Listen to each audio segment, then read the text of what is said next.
నిన్న చూసినటువంటి టాపిక్కి సంబంధించి క్వశ్చన్ నేను చాలా ఈజీ క్వశ్చన్ ఇచ్చాను. మీరు అందరికీ ఆన్సర్ తెలుసని అనుకుంటున్నాను నేను. The world health day celebrated on 7th April. ప్రపంచ ఆరోగ్య దినోత్సవం మనం ఏప్రిల్ 7వ తారీఖున జరుపుకుంటాం. జనరల్గా ఇలాంటి క్వశ్చన్స్ బాగా వస్తూ ఉంటాయి. ఎన్వైర్మెంటల్ డే ఎప్పుడు జరుపుకుంటాం, ఇట్లాంటి క్వశ్చన్స్ అన్నీ కూడా. సో దీని మీద పెద్దగా విశ్లేషణ చేసేది ఏమీ లేదు. సో ఈరోజు మనం చూడబోయేటటువంటి టాపిక్ సుప్రీంకోర్టు ప్రధాన న్యాయమూర్తిగా 49వ ప్రధాన న్యాయమూర్తిగా యుయు లలిత్ గారు అనేటటువంటి వ్యక్తిని మనం ఈ మధ్యకాలంలో నియమించడం జరిగింది. చాలా తక్కువ కాలపరిమితి అయిన సుప్రీంకోర్టు ప్రధాన న్యాయమూర్తిగా ఉన్నప్పటికీ కూడా, అంటే ఆగస్ట్ ఇది, సెప్టెంబర్ నెలలో మళ్ళీ ఈయన రిటైర్ అయిపోతారు. సో ఈయనకి సంబంధించి మనం తక్కువ విషయాలే నేర్చుకున్నా కూడా ఈ క్లాస్లో ఈ వెనకాల, అంటే సుప్రీంకోర్టు ప్రధాన న్యాయమూర్తుల నియామకం వెనకాల ఉన్నటువంటి అంశాలు ఏ ఎగ్జామినేషన్కైనా, కాంపిటేటివ్ ఎగ్జామ్స్లో ముఖ్యంగా సివిల్ సర్వీసెస్ కానీ, పబ్లిక్ సర్వీస్ కమిషన్ ఎగ్జామ్స్కి కానీ, లేదా ఇతరత్ర ఎగ్జామ్స్కి కానీ చాలా ఉపయోగపడేవి, అలాగే ఎక్కువగా క్వశ్చన్లు అడిగేటటువంటి అంశాలు. సో ముఖ్యంగా మీరు ఇక్కడ చూస్తే మనం ఈరోజు చూడబోయేటటువంటి అంశాలు న్యూస్లో ఎందుకుంది, సుప్రీంకోర్టు ప్రధాన న్యాయమూర్తిని ఎలా నియమిస్తారు, కొలీజియం వ్యవస్థ అంటే ఏంటి, first judge case, second judge case, third judge case అని ఉన్నాయి మనకి, అంటే ఏంటి, నేషనల్ జ్యుడిషియల్ అపాయింట్మెంట్ కమిషన్ అంటే ఏంటి, దాని తాలూకా related topics, question of the day, ఇవి మనం చూడబోయేటటువంటి అంశాలు. ముఖ్యంగా మనం ఈ ఇష్యూలోకి వెళ్ళే ముందు వై ఇన్ న్యూస్ మనం యథావిధిగా రోజు చూసేదే చూద్దాం ఒకసారి. Justice Uday Umesh Lalit sworn as 49th chief justice of India. So Uday Umesh Lalit గారు 49వ ప్రధాన న్యాయమూర్తిగా నియమించబడ్డారు. దీనికి సంబంధించి ఇది న్యూస్లో వచ్చింది. అయితే ఇక్కడ మనం చూడాల్సినటువంటి అంశాలు ఏంటంటే, ముఖ్యంగా జ్యుడిషియరీ, న్యాయ వ్యవస్థ అనేటటువంటిది వచ్చేటప్పటికి డెమోక్రసీ అంటే ప్రజాస్వామ్యానికి వన్ ఆఫ్ ద పిల్లర్స్. జనరల్గా మనకి ప్రజాస్వామ్యాన్ని మీరు కనుక తీసుకుంటే డెమోక్రసీ అన్నదానికి 3 పిల్లర్స్ ఎప్పుడు కూడా అభివర్ణిస్తూ ఉంటారు. 3 స్తంభాలు ఉంటాయి. ఒకటి ఏంటది, లెజిస్లేచర్, అంటే మనకు ఉన్నటువంటి పార్లమెంట్ కానీ, లేదని అనుకుంటే అసెంబ్లీస్ కానీ, ఎక్కడైతే చట్టాలు రూపుదిద్దుకుంటాయో వాటిని లెజిస్లేచర్స్ అంటాం. అలాగే దాని తర్వాత రెండవది ఎగ్జిక్యూటివ్. ఎగ్జిక్యూటివ్లో 2 రకాలు ఉంటారు. ఒకటి permanent executive, 2 temporary executive. Temporary executive అంటే మన ఎన్నికల ద్వారా పంపించేటటువంటి ప్రజాప్రతినిధులు. పర్మనెంట్ ఎగ్జిక్యూటివ్ అంటే ఐఏఎస్, ఐపీఎస్ లేదా వివిధ శాఖల్లో ఉన్నటువంటి ప్రభుత్వ ఉద్యోగస్తులు, వీళ్ళందరినీ కూడా ఎగ్జిక్యూటివ్స్ అంటాం. అలాగే మూడోది వచ్చేసి మనకి ఏదైతే ఉందో దాన్ని మనం జ్యుడిషియరీ అంటాం, న్యాయ వ్యవస్థ. ఈ 3 కూడా ప్రజాస్వామ్యం అనేటటువంటిది వర్ధిల్లాలంటే మనకి లెజిస్లేచర్, ఎగ్జిక్యూటివ్, జ్యుడిషియరీ, ఈ 3ని కూడా 3 పిల్లర్స్ అంటాం. 4th పిల్లర్ కూడా ఒకటి ఉంది, కాకపోతే జనరల్గా మనం ఎక్స్ట్రాగా యాడ్ చేస్తాం. దాన్ని ఏమంటాం మనం, మీడియా. ఇది 4th pillar of the constitution లేదా 4th pillar of the democracy. So 3 pillars ఈ లెజిస్లేచర్, ఎగ్జిక్యూటివ్ అండ్ జ్యుడిషియరీ. మీకు ఈ లెజిస్లేచర్ అండ్ ఎగ్జిక్యూటివ్, జ్యుడిషియరీ ఏది ఎక్కువగా అధికారాలతో ఉంది, ఏది ఎక్కువగా బాధ్యతలతో ఉంది, ఏది ఎక్కువ కాదు, ఏది తక్కువ కాదు.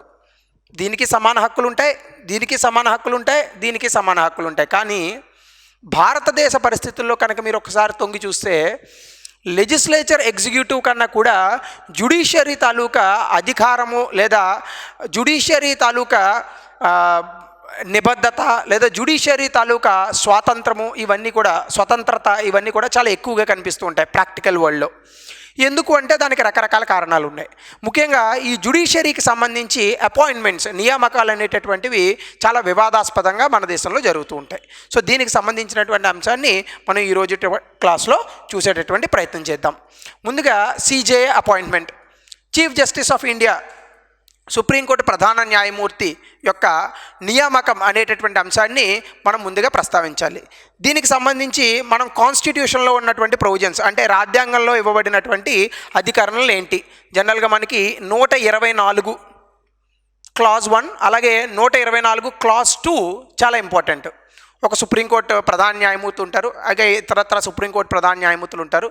వీళ్ళని నియమించేటప్పుడు ప్రెసిడెంట్తో కొన్ని కన్సల్టేషన్స్ జరిపిన తర్వాత మాత్రమే సుప్రీంకోర్టు ప్రధాన న్యాయమూర్తిని మనం నియమించాలి. ఇటువంటి కొన్ని ప్రొవిజన్స్ ఉంటాయి. అలాగే దీనికి సంబంధించి మనకి ఇదే 124 క్లాజ్ 2లో qualifications of A president, tenure of A president, removal of A president, ఇవన్నీ కూడా అందులోనే పొందుపరచబడ్డాయి. జనరల్గా మనకి qualification of A chief justice of India అంటే సుప్రీంకోర్టు ప్రధాన న్యాయమూర్తిగా ఒకవేళ మీరు ఏ వ్యక్తినన్నా కూడా నియమించాలంటే ఆయనకు ఉండాల్సినటువంటి క్వాలిఫికేషన్స్ ఏంటి? ముఖ్యంగా ఆయన సిటిజన్ ఆఫ్ ఇండియా అయి ఉండాలి. ఆయన ముందుగా సిటిజన్ ఆఫ్ ఇండియా అయి ఉండాలి.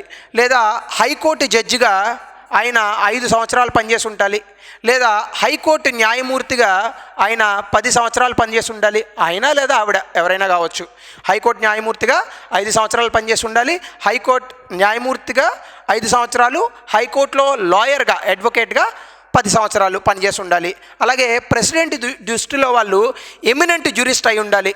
అంటే చాలా అద్భుతమైనటువంటి న్యాయ చతురత కలిగినటువంటి వ్యక్తులు, అద్భుతమైనటువంటి న్యాయస్థానం పట్ల, న్యాయపరమైనటువంటి విషయాల పట్ల జ్ఞానం ఉన్నటువంటి వ్యక్తులు, ఎమినెంట్ జ్యూరిస్ట్ అయి ఉండాలి. ఇవన్నీ కూడా మనకి క్వాలిఫికేషన్స్ ఆఫ్ ఏ సిజేఐ. వయసు ఎంత ఉండాలి? కాన్స్టిట్యూషన్ రాజ్యాంగంలో అయితే ఎంత ఏజ్ ఉండాలి అనేటటువంటి విషయాన్ని మాత్రం పొందుపరచలేదు, పార్లమెంట్గా వదిలిపెట్టారు. పార్లమెంట్ కూడా ఎంత వయసు ఉండాలని ఏం చెప్పదు. 65 సంవత్సరాలు అయిన తర్వాత రిటైర్మెంట్ అవ్వాలని చెప్తుంది అంతే. సో ఇంత వయసు ఉండాలి అనేమీ లేదు. సో కాబట్టి మీరు ఇక్కడ టెన్యూర్ కూడా చూస్తే కాలపరిమితి, ఒక సిజేఐ అంటే చీఫ్ జస్టిస్ ఆఫ్ ఇండియా అనేటటువంటి ఒక ప్రధాన న్యాయమూర్తి, సుప్రీంకోర్టు ప్రధాన న్యాయమూర్తి ఎన్ని సంవత్సరాలు ఆ పోస్ట్లో ఉండొచ్చు.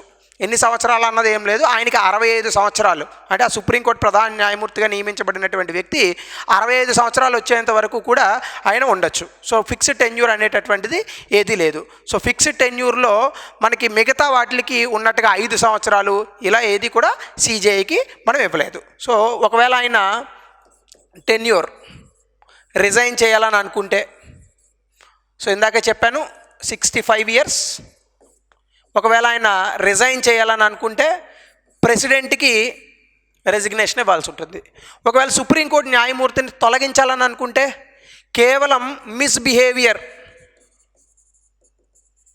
ఆయన యొక్క ప్రవర్తన తప్పుడు ప్రవర్తనగా ఉన్నప్పుడు, లేదా ఇన్కెపాసిటీ, లేదా ఆయనకి ఆ రకమైనటువంటి న్యాయపరమైనటువంటి విషయాలపైన ఏమాత్రం జ్ఞానం లేనటువంటి వ్యక్తిగా ఉన్నప్పుడు మాత్రమే వాళ్ళని తొలగించగలం. ఇది టెన్యూర్కి సంబంధించినటువంటి అంశాలు. So qualifications, tenure. Removal procedure మనకి చాలా ఉంటుంది. ఒక ఆర్డర్ పాస్ చేస్తాడు ప్రెసిడెంట్. జనరల్గా మనకి రిమూవల్ అనేటటువంటి, చాలామంది ఇంపీచ్మెంట్ అంటున్నారు. ఇంపీచ్మెంట్ అన్న పదం ప్రెసిడెంట్కి వాడతాం. సుప్రీంకోర్టు జడ్జిల్ని తీసేసేటటువంటి ప్రక్రియని రిమూవల్ అనే అనాలి, ఇంపీచ్మెంట్ అని అనకూడదు. సో కాబట్టి మీరు ఇక్కడ కనుక చూస్తే రిమూవల్ అనేటటువంటిది ఎలా చేస్తామంటే ప్రెసిడెంట్ ఒక ఆర్డర్ పాస్ చేస్తాడు.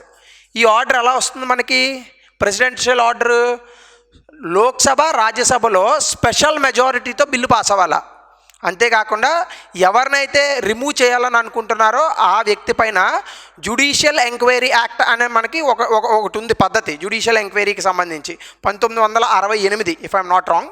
సో 1968లో వచ్చింది. ఆ పద్ధతిని అనుసరించి మాత్రమే జ్యుడిషియల్ ఎంక్వైరీ యాక్ట్ అని ఏదైతే ఉందో అందులో మాత్రమే ఇచ్చినటువంటి ప్రొవిజన్స్ ఆధారంగా మనం ఆ వ్యక్తిని రిమూవ్ చేయాల్సి ఉంటుంది. ఇవి ప్రెసిడెంట్కి సంబంధించినటువంటి అంశాలు.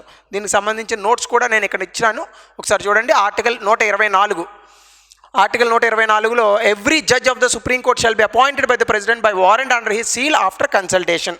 అసలు సుప్రీంకోర్టు ప్రధాన న్యాయమూర్తి నియామకం పక్కన పెడితే అసలు వచ్చిన ఇబ్బంది అంతా ఇది. కన్సల్టేషన్ ఎట్లా నియమించాలి? అసలు ప్రత్యక్షంగా మనకి సుప్రీంకోర్టు ప్రధాన న్యాయమూర్తుల్ని లేదా సుప్రీంకోర్టులో న్యాయమూర్తుల్ని, హైకోర్టులో న్యాయమూర్తుల్ని నియమించేటప్పుడు జడ్జెస్ అపాయింటింగ్ జడ్జెస్, న్యాయమూర్తులే న్యాయమూర్తుల్ని నియమించుకోవడం అనేది ప్రపంచంలో ఎక్కడా లేదు, ఇండియాలో తప్ప. సో అసలు విషయం అంటే ఏంటి అనేటటువంటి అంశాన్ని మనం ఒక్కసారి పరిశీలించే ప్రయత్నం చేద్దాం. ముఖ్యంగా మనకి స్వాతంత్రం వచ్చిన తర్వాత ఆర్టికల్ 124ను అనుసరించి 1950 నుంచి 1973 వరకు అంతా సజావుగా సాగింది. అంటే ఎవరైతే సుప్రీంకోర్టులో సీనియర్ జడ్జి ఉంటారో, ఎవరైతే సుప్రీంకోర్టులో సీనియర్ జడ్జి ఉంటారో ఆ వ్యక్తిని మనం సుప్రీంకోర్టు ప్రధాన న్యాయమూర్తిగా నియమించేవాళ్ళం. అయితే 1977 ఆ ప్రాంతంలో 73కి గొడవ స్టార్ట్ అయింది. కానీ 1973లో మనకేమైందంటే ఏఎన్ రే అనేటటువంటి వ్యక్తిని ఆ రోజు ప్రధానమంత్రిగా ఉన్నటువంటి ఇందిరాగాంధీ గారు, ఈయన కన్నా ముందు ముగ్గురు సీనియర్ ప్రధాన న్యాయమూర్తులు ఉన్నప్పటికీ వాళ్ళని పక్కకు పెట్టి కేవలం ఈ వ్యక్తిని సుప్రీంకోర్టు ప్రధాన న్యాయమూర్తిగా నియమించింది ఆవిడ. ఎందుకు అంటే అప్పుడున్నప్పుడు సుప్రీంకోర్టు న్యాయమూర్తులు ఈమె వేసిన ప్రతి కేసుకి రివర్స్ జడ్జిమెంట్ ఇవ్వడం వల్ల సో ప్రభుత్వం ఏ పనులు చేయలేకపోతుంది, రాజకీయంగా మనకు అడ్డొస్తున్నారు అనేటటువంటి ఉద్దేశంతో ఎగ్జిక్యూటివ్, ఇందిరాగాంధీని ఏమన్నాలి మనం, ఆమెని ఎగ్జిక్యూటివ్ అంటాం. సో ఎగ్జిక్యూటివ్ అయినటువంటి ఇందిరాగాంధీ గారు ఏఎన్ రే అనేటటువంటి వ్యక్తిని ముగ్గురు సీనియర్ జడ్జిలను తప్పించి నాలుగో సీనియర్, లాస్ట్లో నాలుగో పొజిషన్లో ఉన్న ఈయన్ని సుప్రీంకోర్టు ప్రధాన న్యాయమూర్తిని చేశారు. సో మరి ఆ ముగ్గురు, ఆ ముందున్న ముగ్గురికి కొంత కోపం వస్తుంది కదా, డెఫినెట్గా వస్తుంది. మళ్ళీ 1977లో ఎంయు బెగ్ అనేటటువంటి ఒక వ్యక్తిని కూడా, ఆయన ముందు ఇద్దరు సీనియర్లు ఉంటే ఆయన్ని తప్పించి, ఫక్రుద్దీన్ అలీ అహ్మద్ ఆ రోజు ప్రెసిడెంట్, సో అప్పుడు కొంచెం అనిశ్చితి కూడా ఉంది పాలిటిక్స్కి సంబంధించి, ఎంయు బెగ్ అనేటటువంటి వ్యక్తిని కూడా సుప్రీంకోర్టు ప్రధాన న్యాయమూర్తిగా ఇద్దరు సీనియర్లను తప్పించి ఈయనని చేయడం జరిగింది. సో ఈ మొత్తం ఇష్యూలో మీకు అర్థం అవ్వాల్సింది ఏంటి, 1950 నుంచి 1973 వరకు కేవలం సీనియర్ జడ్జిలనే సుప్రీంకోర్టులో ప్రధాన న్యాయమూర్తులుగా నియమించేటటువంటి ఒక సాంప్రదాయాన్ని పక్కకు పెట్టి 73-77 సంవత్సరాల్లో ఇద్దరు జూనియర్ జడ్జిల్ని ప్రధాన న్యాయమూర్తులుగా నియమించడం చాలామంది జడ్జిలకి, ఆ న్యాయ వ్యవస్థలో ఉన్నటువంటి ఇంకా మిగతా సీనియర్లకి నచ్చలేదు. మరి ఏం చేద్దాం, ఖచ్చితంగా ఈ వ్యవస్థ పైన కేసులు వేస్తారు.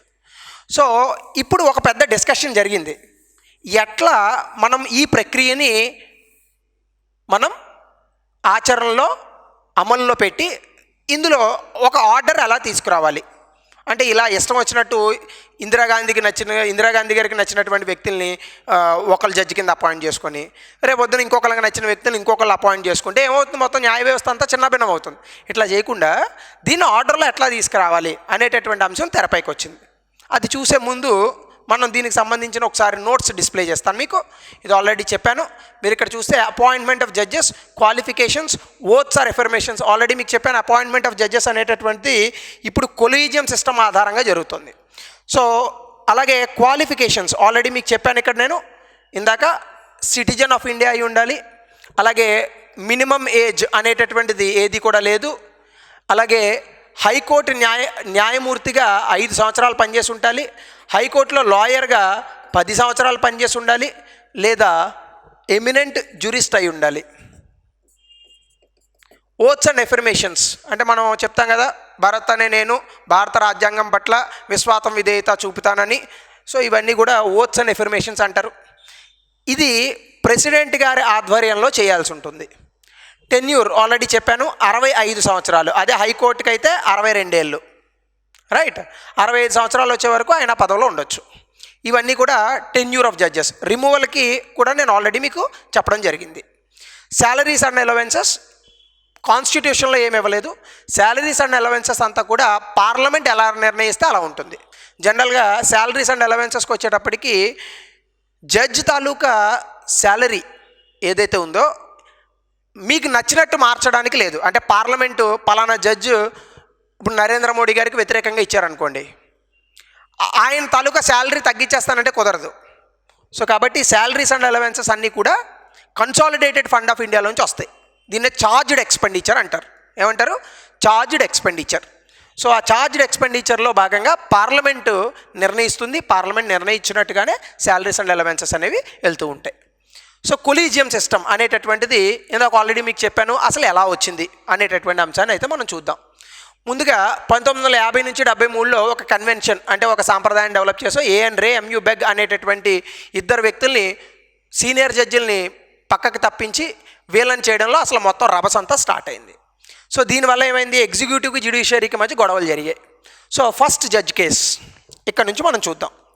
ఈ ఫస్ట్ జడ్జ్ కేసు ఏంటంటే ఈ ఏఎన్ రే గారు అలాగే ఎంయు బెగ్ ఈ ఇద్దరు వ్యక్తుల తాలూకా నియామకంలో జరిగినటువంటి అవకతవకల్ని సరిచేయడానికి కొంతమంది వ్యక్తులు, ఎస్పెషల్లీ ఫస్ట్ జడ్జ్ కేసులో ఎస్పి గుప్తా అనేటటువంటి ఒక వ్యక్తి 1988లో సుప్రీంకోర్టులో ఒక కేసు ఫైల్ చేశారు. సుప్రీంకోర్టులో కేసు ఫైల్ చేసి ఈయన ఏమన్నాడంటే, ఆర్టికల్ 124 క్లాజ్ 2లో ఎప్పుడైతే ప్రెసిడెంట్ సుప్రీంకోర్టు ప్రధాన న్యాయమూర్తిని నియమిస్తారో చీఫ్ జస్టిస్ ఆఫ్ ఇండియా సుప్రీంకోర్టులో అప్పటికి ఉన్నటువంటి చీఫ్ జస్టిస్ ఆఫ్ ఇండియా ఎవరైతే ఉన్నారో ఆ వ్యక్తి ప్రెసిడెంట్తో కన్సల్టేషన్ చేయాలి. ప్రెసిడెంట్తో కన్సల్టేషన్, ఇందాక ఒక పదాన్ని చూపించాను. ఈ కన్సల్టేషన్ అనేటటువంటిది చేస్తున్నప్పుడు సుప్రీంకోర్టు ప్రధాన న్యాయమూర్తి ఇన్ కన్సల్టేషన్ విత్ ప్రెసిడెంట్ అన్నప్పుడు సుప్రీంకోర్టు ప్రధాన న్యాయమూర్తి పలానా ఎక్స్ అనేటటువంటి పర్సన్ని నియమించమని ప్రెసిడెంట్ గారికి చెప్పారు ఇన్ కన్సల్టేషన్తో. ఇప్పుడు ప్రెసిడెంట్ ఈ ఇన్ కన్సల్టేషన్ని గౌరవించక్కర్లేదా? అంటే ఉదాహరణకి నేను ఒక హైకోర్టు జడ్జి అనుకోండి, నా ముందు ఇంకా చాలామంది సీనియర్స్ ఉన్నారనుకోండి, కానీ సుప్రీంకోర్టు ప్రధాన న్యాయమూర్తి గారు ప్రెసిడెంట్తో కన్సల్ట్ చేసి ప్రెసిడెంట్ గారు ఇక పలానా భరత్ అనేటటువంటి వ్యక్తిని మీరు సుప్రీంకోర్టు ప్రధాన న్యాయమూర్తిగా నియమించండి అని చెప్పారనుకోండి, ప్రెసిడెంట్ సుప్రీంకోర్టు ప్రధాన న్యాయమూర్తి చెప్పినటువంటి విషయాన్ని తోసిపూడ్చాలా అక్కర్లేదా, వినక్కర్లేదా? ఈ ఫస్ట్ జడ్జి కేసులో ఏం చెప్పిందంటే సుప్రీంకోర్టు వినక్కర్లేదు అంటే సుప్రీంకోర్టు ప్రధాన న్యాయమూర్తి ప్రెసిడెంట్తో జరిపినటువంటి కన్సల్టేషన్ ఏదైతే ఉందో ఇది ప్రెసిడెంట్ వినాల్సినటువంటి అవసరం లేదు. ప్రెసిడెంట్ వినాల్సినటువంటి అవసరం లేదు. ఇది ఫస్ట్ జడ్జి కేసు. అంటే ఏంటి? కన్సల్టేషన్ అనేటటువంటిది కంకరెన్స్ కాదు, ఒప్పుకోవాల్సిన అవసరం లేదు. ఇది ఫస్ట్ జడ్జి కేసు. సో అదే నేను ఇక్కడ రాశాను, SP Gupta first judge case అంటారు. 2 మేజర్ పాయింట్స్ ఉన్నాయి ఇందులో. కన్సల్టేషన్ ఆర్టికల్ 124లో వచ్చింది, కంకరెన్సా కాదా? కంకరెన్స్ అంటే ఖచ్చితంగా ఒప్పుకోవాలని, ఖచ్చితంగా ఒప్పుకోకర్లేదని చెప్పింది. సుప్రీంకోర్టు ఏం చెప్పింది? కన్సల్టేషన్ డజంట్ మీన్ కంకరెన్స్ అని చెప్పింది. అలాగే the president was not bound to make a decision based on the consultation of the supreme court. Supreme court చెప్పినట్టుగా వినాల్సినటువంటి అవసరం లేదు. అలాగే హైకోర్టు జడ్జిల్ని వాళ్ళ ప్రమేయం లేకుండా వేరే హైకోర్టుకు కూడా కావాలని అనుకుంటే ప్రభుత్వం తరలించవచ్చు.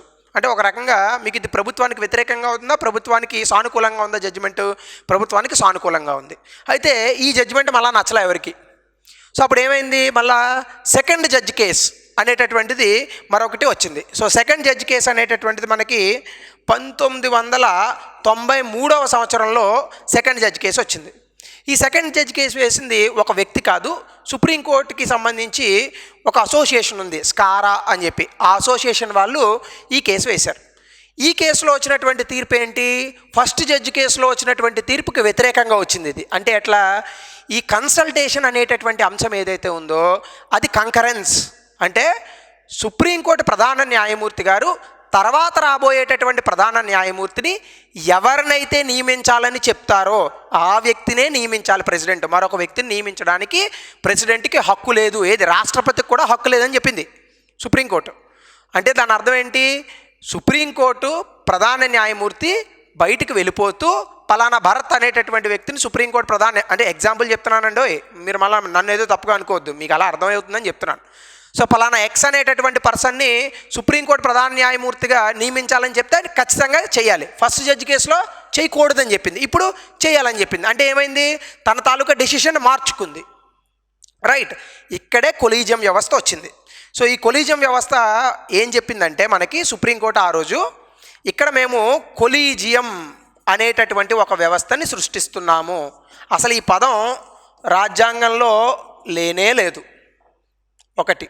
2, ఇక్కడ ప్రెసిడెంట్, రాష్ట్రపతి సుప్రీంకోర్టు ప్రధాన న్యాయమూర్తి యొక్క నియామకంలో సుప్రీంకోర్టు ప్రధాన న్యాయమూర్తితో డిస్కస్ చేయాలి. అంటే అప్పుడు ఉన్నటువంటి సుప్రీంకోర్టు ప్రధాన న్యాయమూర్తితో డిస్కస్ చేయాలి కదా. డిస్కషన్ విత్ సుప్రీంకోర్టు అంటే ఒక్క వ్యక్తే కాదు, సుప్రీంకోర్టులో ఉన్నటువంటి ఇతర జడ్జిలతో సహా.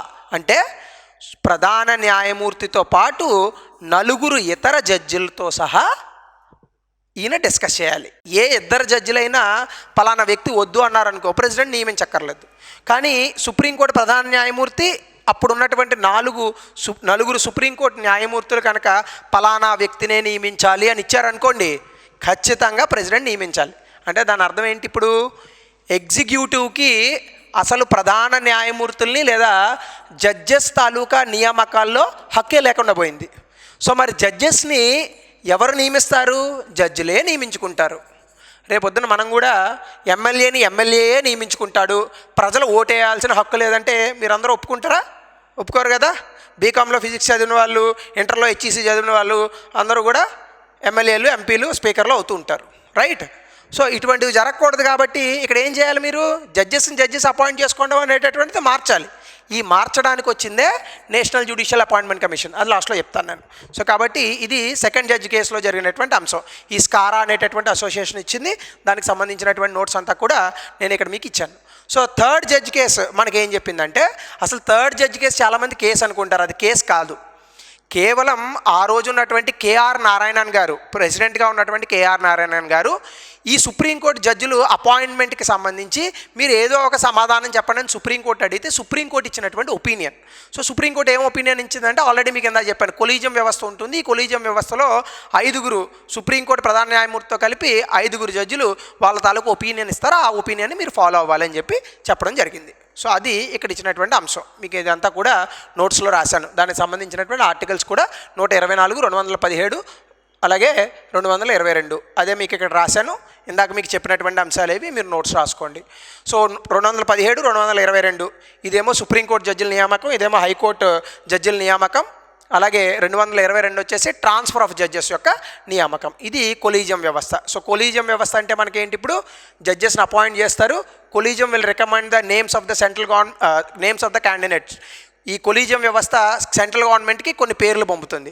ఆ పేర్లలోంచి మాత్రమే సెంట్రల్ గవర్నమెంట్ నియమించాల్సి ఉంటుంది. నియమించడానికి ఈ కాల పరిమితి ఏమీ లేదు. ఒకవేళ కొలీజియం వ్యవస్థ రెండోసారి వ్యక్తులను నియమించడానికి లిస్ట్ పంపితే కేంద్ర ప్రభుత్వం ఖచ్చితంగా వాళ్ళని మాత్రమే నియమించాల్సి ఉంటుంది. సో ఇది పూర్తిగా. అయితే మనకేం జరిగింది, ఇలా బాగాలేదని చెప్పి 99వ రాజ్యాంగ సవరణ చట్టం ద్వారా సెంట్రల్ గవర్నమెంట్ ఏం చేసిందంటే నేషనల్ జ్యుడిషియల్ అపాయింట్మెంట్ కమిషన్ అని దాన్ని తీసుకొచ్చింది. అందులో 6 వ్యక్తులను పెట్టారు. 3 జ్యుడిషియరీ నుంచి, 3 ప్రభుత్వం నుంచి. వీళ్ళు ఎవరు జడ్జిలు అవ్వాలన్న దాని గురించి రికమెండేషన్స్ ఇస్తారని చెప్పి పార్లమెంట్లో చట్టం చేశారు. ఈ చట్టాన్ని 2015లో సుప్రీంకోర్టు కొట్టేసింది. లేదు మేము ఒప్పుకోం, అట్లా అసలు ఎగ్జిక్యూటివ్కి పనే లేదు, జడ్జిలు మేమే నియమించుకున్నామని. ఇది మన తాలూకా రాజ్యాంగ స్ఫూర్తికి విరుద్ధం.